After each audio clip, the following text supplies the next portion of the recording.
I am Mrs. Parker. I am Mrs. Reinheimer's mother, and I'm also an author and an illustrator and an elementary librarian. And I used to teach third, fourth, and fifth grade. But one day a job opening came up in the library, and I went to it because I love to read picture books. I love to write picture books, and I love everything about picture books and drawing picture books. So I heard that you have read Radiator last week, and I heard that you loved it, and I heard you were so excited to ask me all these different questions. So if you see me looking this way, your questions are on my computer, so I'm going to be looking at your questions, reading your questions, then staring back at you. And if I mess up anything, please excuse me. I am getting used to the Zoom like you're getting used to the Zoom as well. Yeah, everything's changing this year. Okay, but yep, this is Radiator. This is my little buddy. I love my little buddy. Yeah, I think he's so adorable. Oh, okay. And I'm going to explain to you some things about why I came up with this idea and how I believe it can relate to all kids. That's one of the main things I want to write a book to relate to everyone. Okay, so here we go. All right. So, what made you think of writing a book? And so I think this question's coming from why do I want to be an author? I've always loved to write. Ever since I was a little girl, and probably was writing those very, very simple sentences. But I've always loved, more important than writing, I love to read. And if you're a reader, then you are a writer, because every one of you can write stories. Because if I sit down with you and I said, can you tell me a story? And I know every one of you will start telling me a story. So if you can tell me a story, it's the same thing as writing a story. And it doesn't have to be perfect the first time. That's what I always tell my students. Nobody's perfect the first time. We're going to talk about this later on about the writing process. But whatever just comes out of your mouth when you're speaking, and like me, I probably will mess up several times during this video, but whatever comes out, put it on paper. And it's not wrong. It's just getting it out onto paper where you can start editing it and making it better and better and better and better.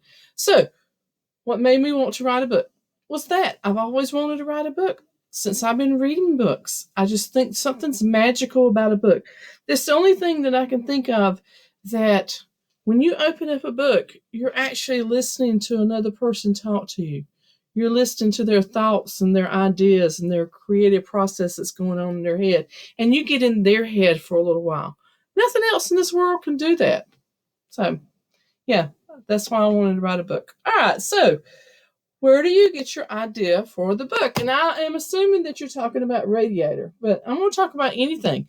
So I go out and I look for ideas. I said, you know what? I just want an idea. What kind of idea can I come up with to write a book? And so I will go to different places or talk to different people for about a week, maybe 2 weeks, sometimes even a month, until that one idea snaps. And when I was writing Radiator, before I started writing Radiator, I said, you know what? I just need a good idea. Where can I go, or how can this idea come about? So I talked to my students. Nothing happened. I talked to my family. Nothing really happened. And then I was out Christmas shopping. I think it was the end of November, beginning of December. And I was in a Christmas store. Now, this was years and years ago. This was probably, I don't know, 6, 7 years ago.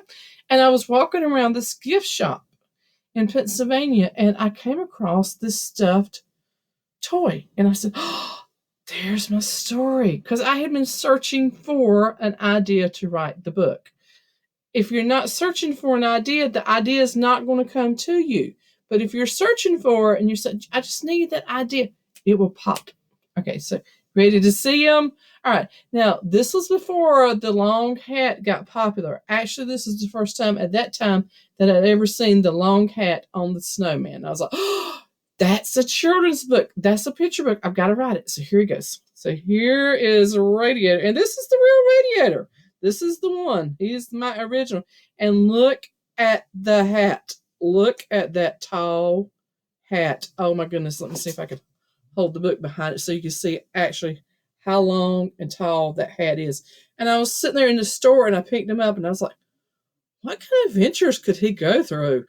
Who is this guy? Why is his hat so long? And all the ideas started coming to me. And so on the way home, I was thinking about all the different adventures Radiator could get into, and especially, why was that hat so long?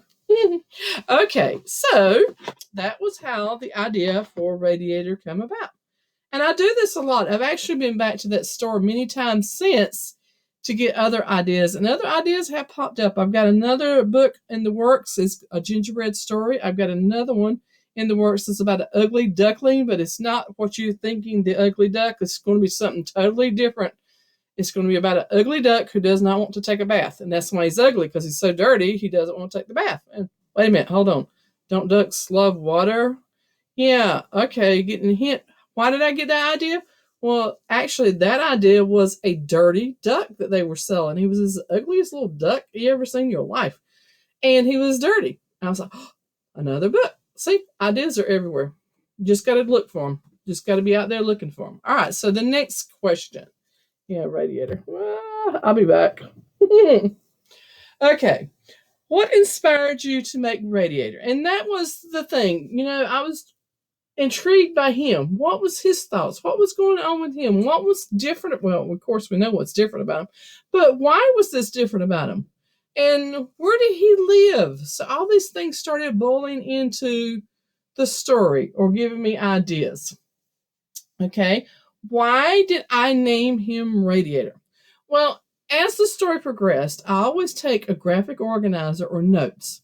I never just start writing a story, the first magical sentence flows out of me. That never happens. That never happens with any author. They take notes and notes and notes. So I started thinking about the hat. Well, where did he get this hat from? And then I started talking to another person.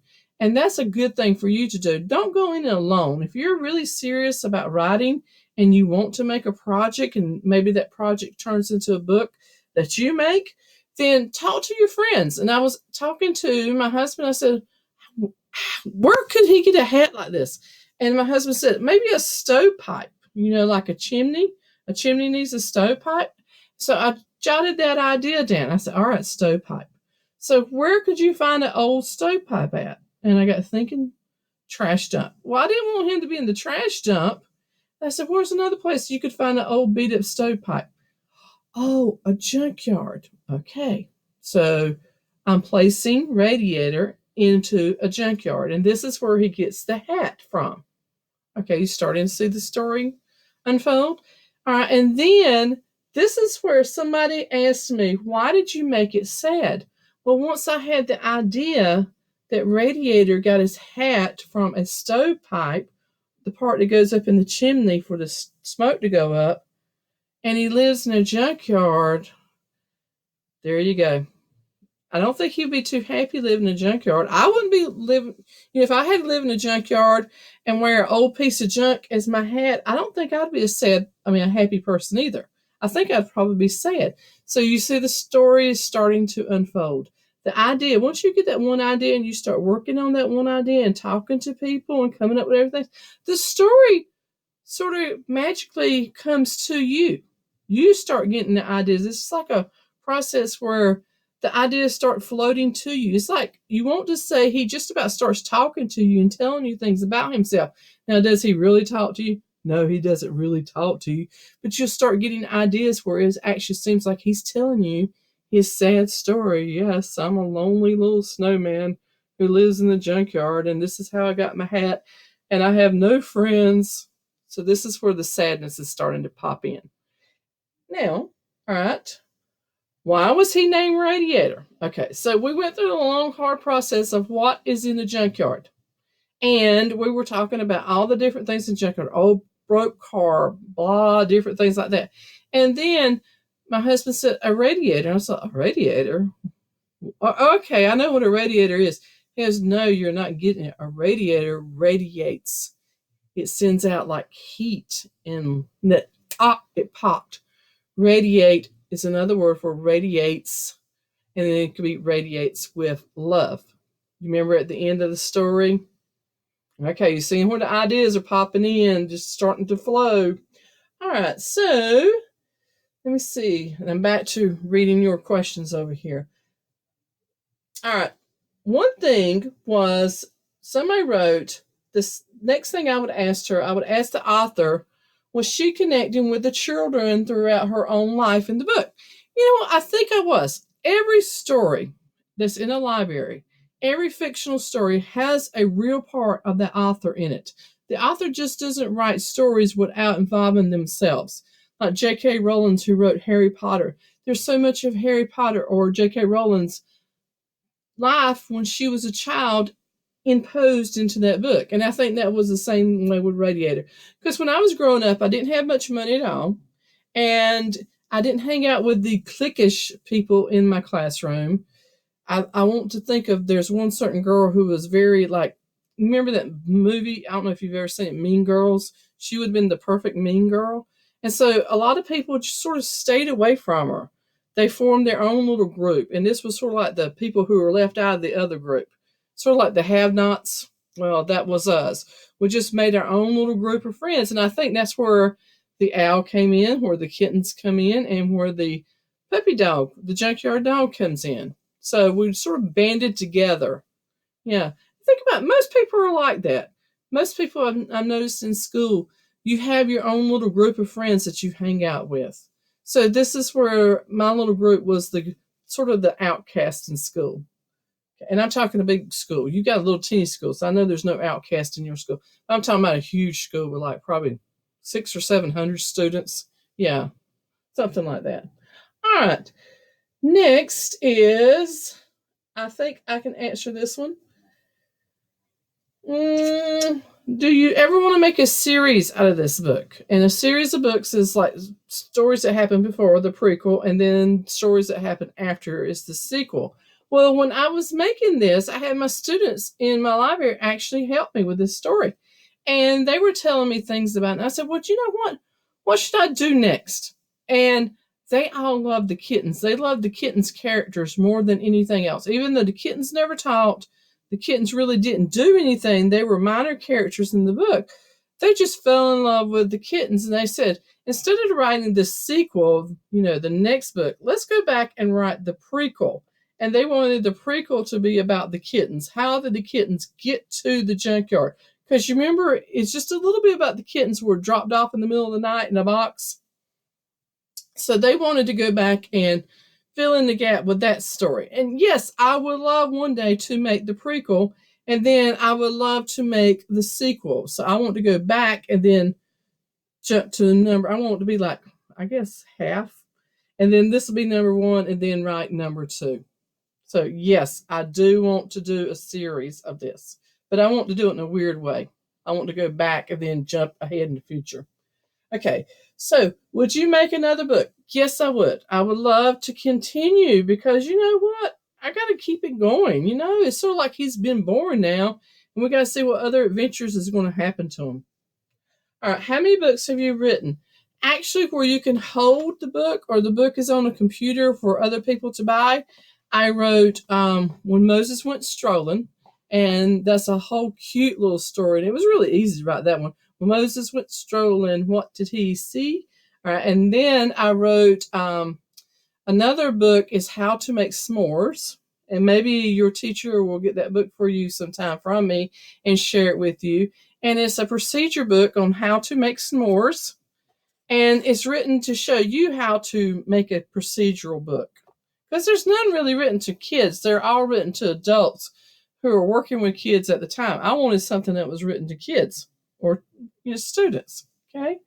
So, and then there's one I have written with a friend. She did the writing and I did the illustrations because she needed help with the illustrations. She's a great writer, but she just wanted help with the illustrations. And let me see. Again, I'm looking at your questions. How did you make the pictures? Okay, so this is really a cool idea. I made the pictures on Adobe Illustrator. It is a painting computer program where you have the mouse and you use, you don't use like when you typically draw, you use your pencil and you just draw lines and they form things.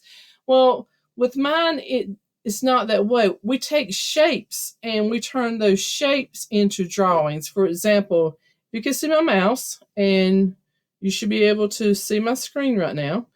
If you notice, this is a circle. So I draw a circle. This is a shape. Another circle. Another circle. And then the two socks, well, they're circles too. And I just took this like an eraser and just carved all pieces of the circle to make the sock. So everything is a shape. Like the moon, if you notice, that's like a circle and another circle has been carved out of it. These are like triangles. So everything I draw on Adobe Illustrator is shapes formed into different objects. Very seldom will you see lines. Now here you do see lines, and you see the dirt and the dust off a radiator, and that those are lines. But again, most of the things are circles or shapes, squares, rectangles. It's a very unique way to draw things. It is a very fun way to draw things, because if you make a mistake, all you got to do is hit the undo button and start again.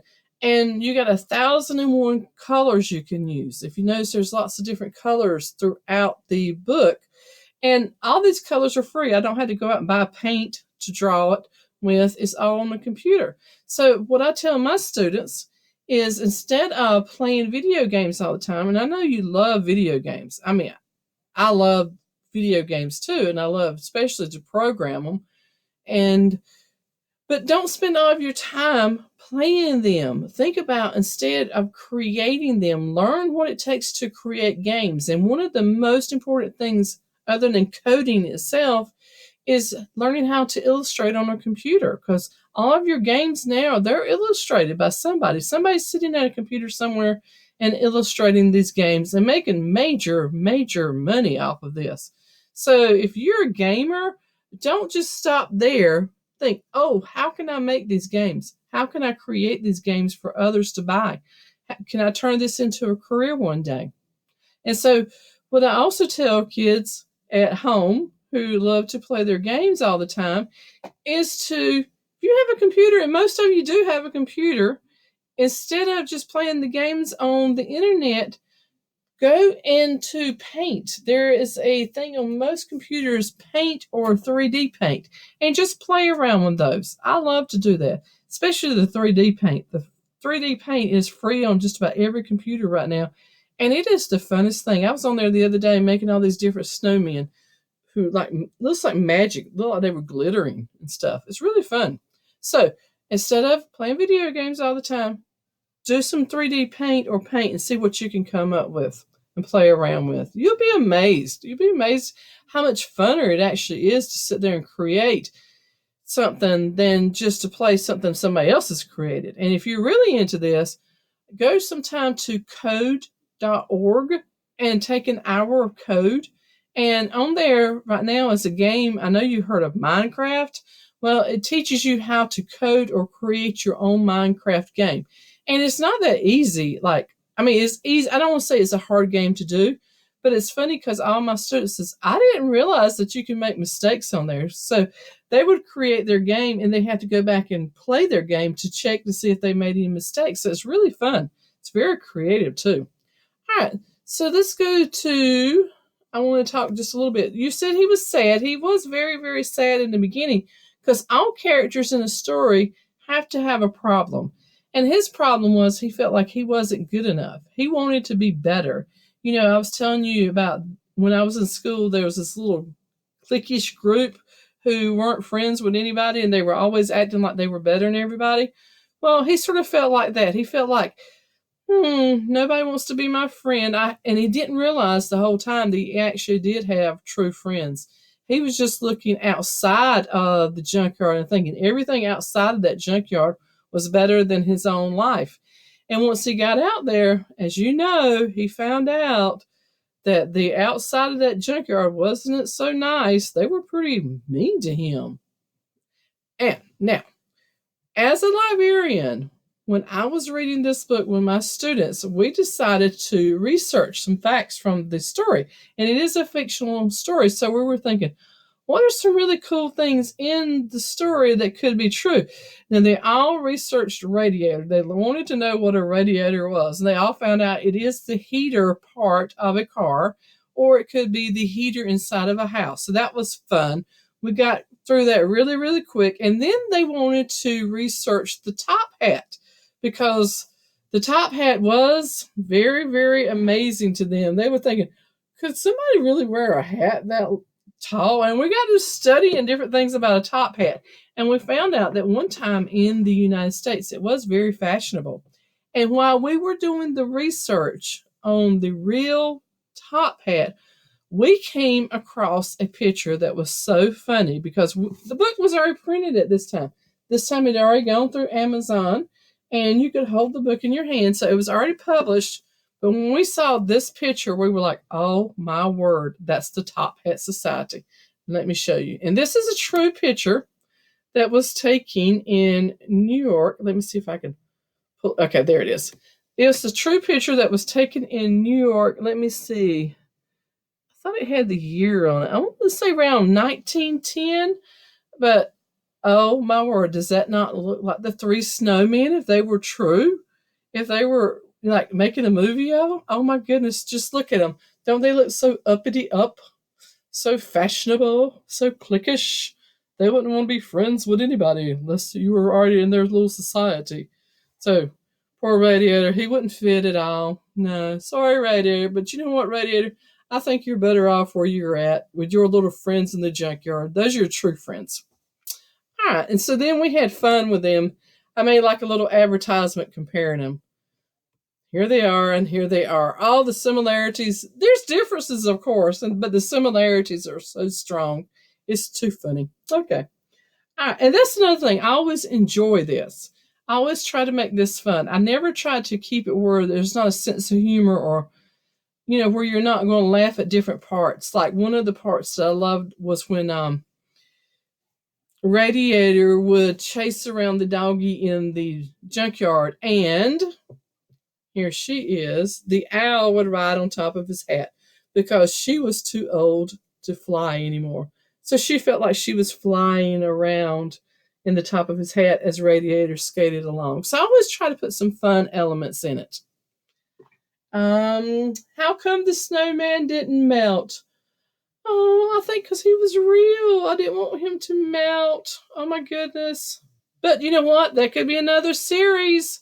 That could be another part of the story. One day he woke up and he was melting, melting, melting, melting, melting, melting. Okay. Radiator, we hope you don't melt. But that could be a story. So any little idea you can take and further it. But just taking notes and then going back and rewriting and having someone to look at your work and edit your work. Your teacher is like the best editor ever. She edits my stuff and she'll call me up, said, you made a mistake. I was like, oh Lord, okay, I'll fix it. But that's what she's there for. She's there to help the product, because we're building something, we're making something. It's like if you were going to build a building, a real building that people were going to come to, like for a store or something, you don't do it by yourself. You're going to have help. You're going to have a bunch of different people to come in and help you. And that's what writing is all about. So even though you write by yourself, it takes a lot of people to make a book. And on the illustrating part, most of the time, the author writes by themselves. Then they had the editors and friends look at their work. And then the illustrator will finally get the work, and then he will read or she will read the story, and then they'll start illustrating. Did you know I found out that most of the books, hold on, because I have books around me all the time. See a story like this, when there's the author and then there's the illustrator. When it's a big time book, something that you would find in the book fair, one of those huge money, big books, that the author and the illustrator, they never even really meet each other. They never even talk to each other.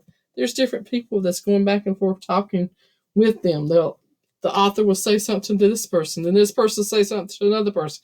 Then that person will talk to the illustrator. So it's back and forth, because they're all working together to build a product. And it takes more than one person to build a finished product. So why am I telling you all this? When your teacher, Mrs. Reinheimer, is telling you that you need to go back and make that sentence a little bit better, or you need to change some of the grammar, or you need to add some adjectives, or just different things, she is trying to help you out. She's trying to help you build a product. And she does it with me. So if it doesn't hurt my feelings, please don't ever let it hurt your feelings telling you that you're not a good writer. That is never the case. Everybody's a good writer. There's no one on this earth that's not a good writer. It's just we need help developing the story. We need to work together to make this story. And like I said, this was Radiator. Radiator had lots of helpers in it. Even had a bunch of fifth grade students that were willing to tell me what could have been better in this story. And I said, oh, yeah, I like that. Okay, let's change that. So I listened to a bunch of people before this was ever made into a story. So always remember that. So when somebody says something, don't let it hurt your feelings. Or if it does hurt your feelings, put your feelings aside and go on. I've talked to a lot of real authors who are very famous authors, and they said they have to do that. When they get stuff back from their editors and it hurts their feelings, they have to say, okay, I got to remember that I'm writing a book, and the book is more important than my feelings. Okay, and I think I have probably taken up so much of your time that I am going to let you go. I hope that you have decided with this conversation 3 different things: that you're going to write more, that you're going to illustrate and create more, especially on the computer, and that somebody's going to go off to code.org and try out that Minecraft game. So I want to see some little creators out there. I want to see you writing. I want to see you illustrating and drawing on the computer. And I want to see you doing some codes as well, because this is our future and this is where we're heading. And I want you to be prepared for it. I want you to be the creators of the future. Okay? All right. So thank you. Thank you for having me. And hopefully I'll be back soon, because right now we are working on, when I say we, your teacher and I are working on a gingerbread story.